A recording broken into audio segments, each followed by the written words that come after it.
Everyone, this might be one of the best days of the year, and it just has started. What's going on, everyone? Welcome back to OTA Clips. I'm here with my boy, Ben. He's making his debut on the channel, and today is a big, big day for my New York Mets. We've acquired superstar Francisco Lindor, as well as a very solid starting pitcher, Carlos Carrasco from the Cleveland Indians, for a bunch of bums, should I say. Ahmed Rosario, Andres Jimenez, he has some potential, and then Josh Wolf, Isaiah Green, two prospects. So monumental deal for the New York Mets. The Steve Cohen era has officially kicked off, I think we could say. And Ben, I'm going to start with you here. Obviously, everyone knows how I'm feeling, but what are your thoughts? You're a Yankee fan, obviously. So what are your thoughts as a Yankee fan, but also now looking at the New York Mets roster and how their team's shaping up? Well, I'm excited to have another team compete in New York City. I think the Mets are going to be a very competitive team this year, especially with their new owner. In terms of the Indians, I think this is going to turn out to be more of a rebuilding for the next few years. They're in the American League. I think that's definitely going to knock off another competitive team that's been competitive for the last 4 or 5 years. So I think I'm happy that they're going to be knocked off the table, and I think the Mets are going to become a pretty powerful team. Yeah, I like your point with the Indians. Everyone knew this was coming. You've heard ownership, the GMs kind of talk about it, how, they don't have the money to re-sign Francisco Lindor. They're trying to trade Francisco Lindor. They lost a lot of money to the COVID pandemic. And a team that didn't is the New York Mets. Obviously, new owner Steve Cohen. They said he made about like 2/3 back of what he paid for the team, like something stupid. Like right. He's doing just fine. And I'm getting a call right now, but we'll decline that. And yeah, he's doing just fine. And Indians players that got back, like I said, Ahmed Rosario hasn't panned out 4 years. It's just been a disappointment. I've tried to defend him as a Mets fan, and now I can finally admit that it didn't work out. He just chases every pitch. Jimenez, he's a young, good defensive shortstop. I could see a few Gold Gloves in his future, but power's not quite there. Other two guys, really young, too far away. But for the Mets, man, this is huge. If my family wasn't sleeping right now, I'd be shouting and screaming. And early in the day, I was full of energy. I'm kind of burned out now when we're recording this. Honestly, I've been so excited all day. But we're bringing in a 4-time All-Star, 2-time Gold Glove winner. He's won the Platinum Gloves. Yeah, that's right. Literally the best defensive player in the game. And defense is a huge issue for the New York Mets. Up the middle, specifically Brendan Nimmo in center, still a question mark. Obviously they still got money. Could they set in George Springer? We don't know what their next move will be. You heard Sandy Alderson say in the press conference, they're still hungry, and I love that. They're going to keep eating. They've used this food analogy a lot, that they're going to shop in the gourmet section now, and they just took a pretty, they had a nice filet mignon for dinner today, let's just say. And on the flip side, a guy who's not getting much love here, Carlos Carrasco. He pitched to a 2.91 ERA in 12 games started this year. That's fantastic. That's what the New York Mets need. They need a middle of the rotation kind of guy. They obviously got DeGrom at the top. Stroman's up there. Thor is coming back. Noah Syndergaard will be back in June, July, hopefully. So the Mets, we're shaping out the roster. Still some need, some defensive needs, center field. So maybe a George Springer, but maybe they'll go like a Jackie Bradley Jr. there. I don't really know, but the hope for me, I want to shore up that bullpen, so like a Brad Hand, Liam Hendricks. It's what I want them to do. But really exciting day. Probably the most excited I've been. Obviously when Steve Cohen bought the team, but besides those two moments, it's been since the World Series that I think Mets fans have been this excited. So it's a long time coming. Yeah, I think wow. I think the Mets have been trying to kind of come across a superstar the past few years, and I think they're starting to do that this year. I remember when they signed Robinson Cano, I think they had better hopes for him. Fortunately, he didn't work out. I think with I really like the addition of George Springer. When he's played the Yankees, it hasn't gone so well, especially in the playoffs. He's kind of ruined our playoff hopes a lot. But I think he's a great player, and I think he'll really contribute to the team a lot more than he's given credit for. And then in terms of Carlos Carrasco, I remember he's had some really solid seasons with the Cleveland Indians, and I think that'll probably continue. I think he's a very underrated pitcher, and I think that really just levels out the Mets pitching rotation. Yeah, it's such a huge move. They get two leaders, two veteran guys that are so respected. And, I don't think I think extending him is, no problem. Now they got Cohen's money, but I like you bring up the Robbie Cano trade. I mean, looking back at that one, we got, aging Cano with a terrible contract and, Edwin Diaz. We give our top prospect and, a bunch of other guys. And this deal, we get superstar shortstop, probably the best in the game, honestly. And, a solid mid-level rotation guy for, not even our top 7 guys in the farm system. It's pretty crazy that how the tides have turned at New York. But God, I'm excited. I would be screaming right now, like I said, if my family wasn't asleep. But I mean, Yeah. goodness gracious, what a day to be alive for the New York Mets. But Yeah. I want to talk and flip this one. If you want to say something, go ahead. No, Before go ahead. Okay. So obviously, I brought Ben on here for a reason. He's a big Yankees fan, and this discussion now officially can be had, without the Yankees fans just, being, oh, we got Aaron Judge, whatever. Ben, are the New York Yankees right now, without DJ LeMahieu, I don't want to talk about DJ LeMahieu right now. You can add him and say, with DJ LeMahieu, they're better, but without DJ LeMahieu, are they better than the New York Mets, or have the New York Mets finally overtaken their big brothers? I will say that I don't think they've overtaken them yet. I still think the Mets have to make a little more moves, or some more moves, more on the offensive side. I think the fully healthy Yankee rotation is a lot better than people give credit for. The problem has been health over the past few years. Severino has been really struggling to stay healthy, and same with Tanaka. Garrett Cole, he had an all right year last year, not really what we were expecting. We were expecting like that shutdown pitcher, and we got most of it. But if we can get even better with Garrett Cole and get those guys back, I think the pitching rotation will come together. And then in terms of the lineup, I really hope we sign DJ LeMahieu. He was obviously, I think, our most valuable player last year. I think our team will take a big hit with that. But in terms of our lineup, I think we got a lot of guys that can fill in spots. And I think it's just a question of Aaron Judge, one, staying healthy. If Gary Sanchez, I'm almost off the Gary Sanchez train. You're just holding on to the wheels. You're like dragging. He's let me down. He's let me down over the past few years, and I'm kind of hoping that the Yankees will do something with him potentially if he has another down year. But in terms of comparing the two teams, I think they're pretty similar teams right now, except that the Mets and Yankees are, I think it really comes down to who stays healthy this year. I think the Mets really are showing that they could be a pretty big contender and have a lot of similar strengths in the offensive side. And obviously their pitching rotation is better than the Yankees. I think the New York Mets have done it. I mean, just looking at the Yankees roster right now, without DJ LeMahieu, you're playing like Tyler Wade at second base. Gleyber Torres has been atrocious at shortstop defensively. He's not been good there. He needs to be playing second base, and I mean that's not going to happen because they need to sign DJ. But I mean, I'm just looking at Yankees right now. Chapman last year, pitched to a 3 ERA. He's just not the same guy. You lose Tommy Kaling. Obviously, he's going to be hurt for the whole year, but that is going to hurt you. You've still got a solid bullpen. Obviously, you got Ottavino, Britton, Chad Green's been solid last year. And there's a bunch of other guys too.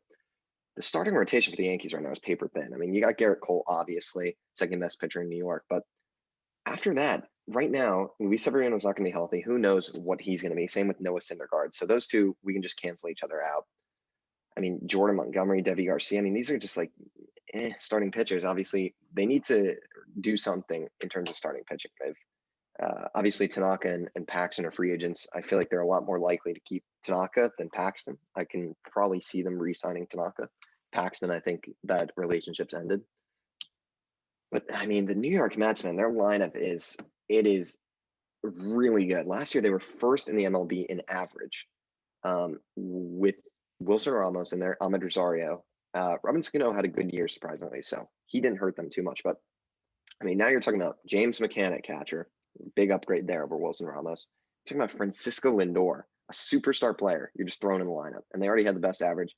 You're not taking away Dom Smith. You're not taking away Conforto. You're not taking away Pete Alonso, Jeff McNeil. Those guys are all still there. They didn't trade any of those guys. People thought they would have to part with one of Dom Smith or Pete Alonso. They didn't. And that's why I think the New York Mets are better. I think their lineup, honestly, right now is better than the New York Yankees lineup. I think it's deeper, regardless of if there's a DH in the NL or not.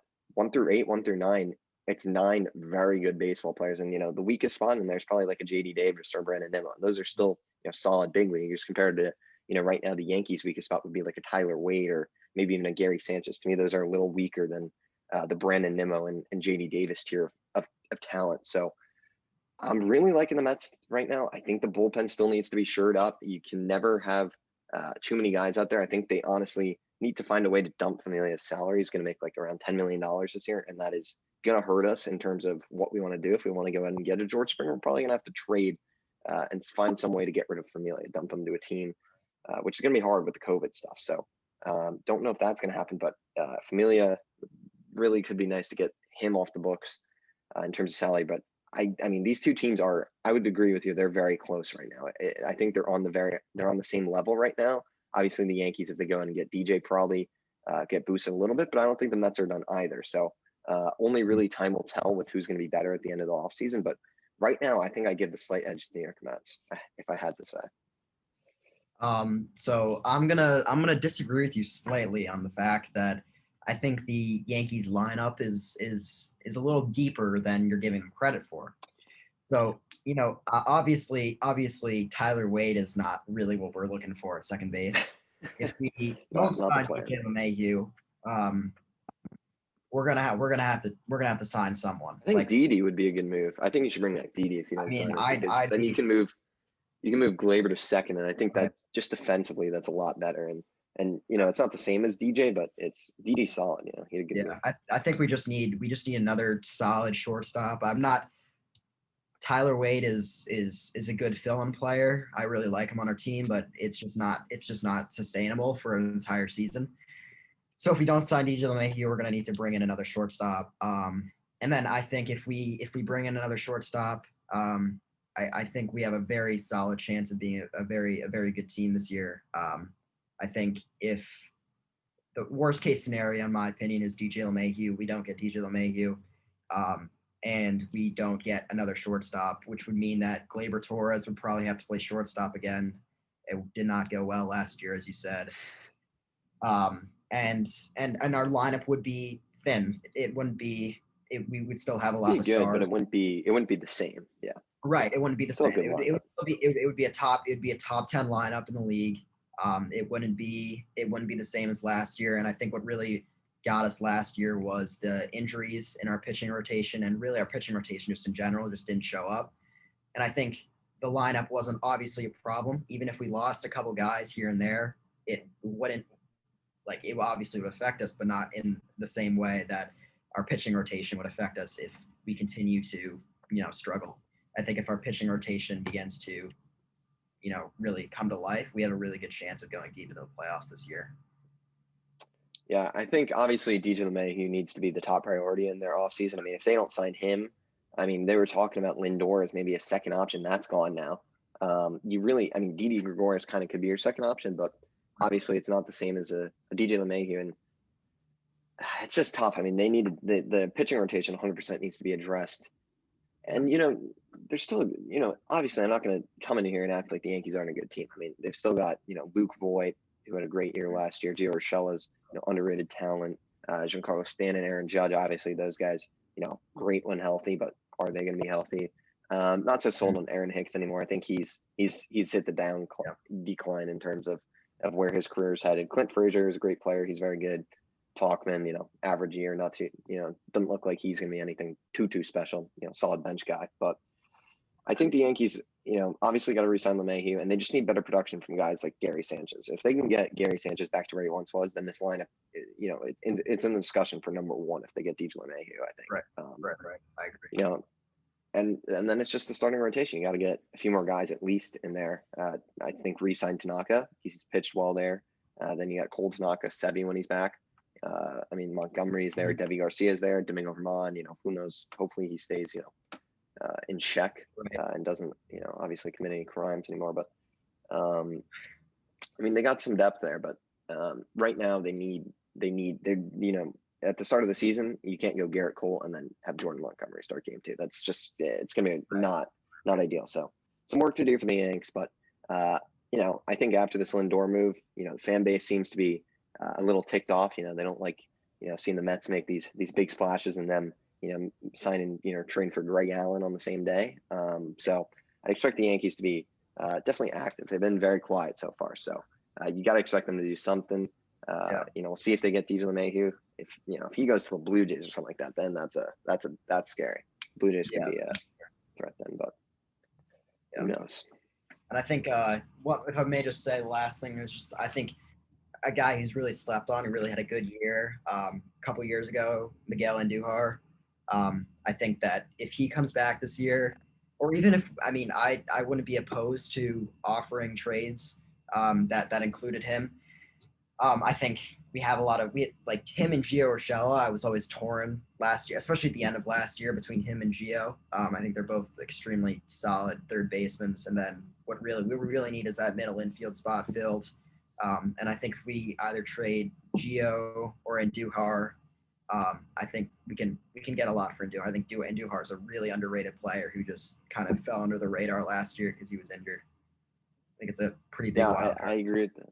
Yeah, I think Andujar could be another one of those wild cards or a trade chip, like you said.